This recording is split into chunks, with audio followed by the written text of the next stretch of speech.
সামাজিক যোগাযোগ মাধ্যমে মাঝে মধ্যেই চোখে পড়ে এক চাঞ্চল্যকর সংবাদ। কোথাও নাকি পাওয়া গেছে মৃত পরীর দেহাবশেষ। দেখতে ছোট ডানাওয়ালা মানুষের মতো এক রহস্যময় দেহ, যা দেখে অনেকে বিশ্বাস করে বসেন পরীর সত্যিই ছিল। কিন্তু প্রশ্ন হলো, এইসব ছবির পেছনের আসলে সত্যটা কি? এগুলো কি সত্য প্রমাণ, নাকি শুধু মানুষের কৌতূহল আর ভয়কে ব্যবহার করে তৈরি এক বড় প্রতারণা? বাস্তবতা হলো, পরী কোনো বৈজ্ঞানিকভাবে স্বীকৃত প্রাণী নয়, কিন্তু ইতিহাসে বহুবার মানুষের কল্পনা, কুসংস্কার আর অজ্ঞতাকে পুঁজি করে বানানো হয়েছে ভুয়া দেহাবশেষ। কখনো পাখির ডানা, কখনো বানরের হাড়, কখনো মানুষের খুলি। এসব জোড়া লাগিয়ে তৈরি করা হয়েছে তথাকথিত অতিপ্রাকৃত দেহ। আর আজকের সময়ে সেই একই জিনিস এডিটিং আর এআই প্রযুক্তি দিয়ে বানিয়ে ছড়িয়ে দেওয়া হচ্ছে সামাজিক যোগাযোগ মাধ্যমে, যা কোটি কোটি মানুষ কোনো যাচাই ছাড়াই বিশ্বাস করে নিচ্ছে। তবে সব থেকে ভয়ঙ্কর সত্যটা এখানেই শেষ নয়। বিশ্বের বহু জাদুঘর ও গবেষণাগারে আজও সংরক্ষিত আছে আদিবাসী ও সংখ্যালঘু জনগোষ্ঠীর মানব দেহাবশেষ। ঔপনিবেশিক আমলে তাদের অনুমতি ছাড়াই কবর খুঁড়ে নেওয়া হয়েছিল খুলিসহ দেহের অঙ্গ প্রত্যঙ্গ।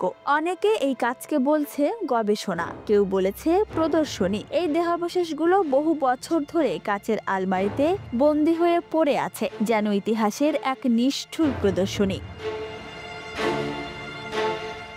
আজ সেই অবিচারের বিরুদ্ধেই বিশ্বজুড়ে শুরু হয়েছে এক নতুন আন্দোলন, যার নাম প্রত্যাবাসন। অস্ট্রেলিয়া, নিউজিল্যান্ড, কানাডা, আফ্রিকা, আলজেরিয়ার মতো দেশগুলো এখন চাইছে তাদের পূর্বপুরুষদের দেহাবশেষ ফেরত নিতে। তাদের বিশ্বাস, পূর্বপুরুষদের দেহ যদি নিজের দেশের মাটিতে কবর না পায়, তাহলে তাদের আত্মাও শান্তি পায় না। এই লড়াই এখন শুধু দেহাবশেষের জন্য নয়, এটা সম্মান, ইতিহাস আর মানবাধিকারের লড়াই।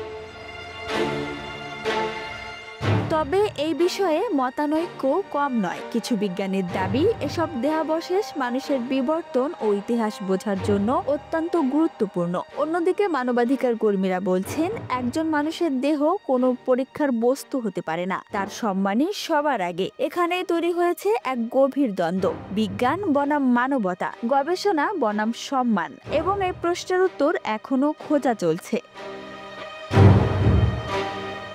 সবচেয়ে বিপজ্জনক বিষয় হলো, এই সংবেদনশীল ও জটিল ইতিহাসকে অনেক সময় কিছু মিডিয়া প্ল্যাটফর্ম বিকৃতভাবে প্রচার করে। মৃত পরী, এলিয়েন দেহ, অতিপ্রাকৃত আবিষ্কার, এইসব শিরোনাম দিয়ে মানুষকে ভুল পথে প্রভাবিত করা হচ্ছে। এভাবেই গণমাধ্যমে ভুল তথ্য ছড়িয়ে পড়ছে, আর অজান্তেই আমরা হয়ে উঠছি সেই ভুল তথ্যের বাহক।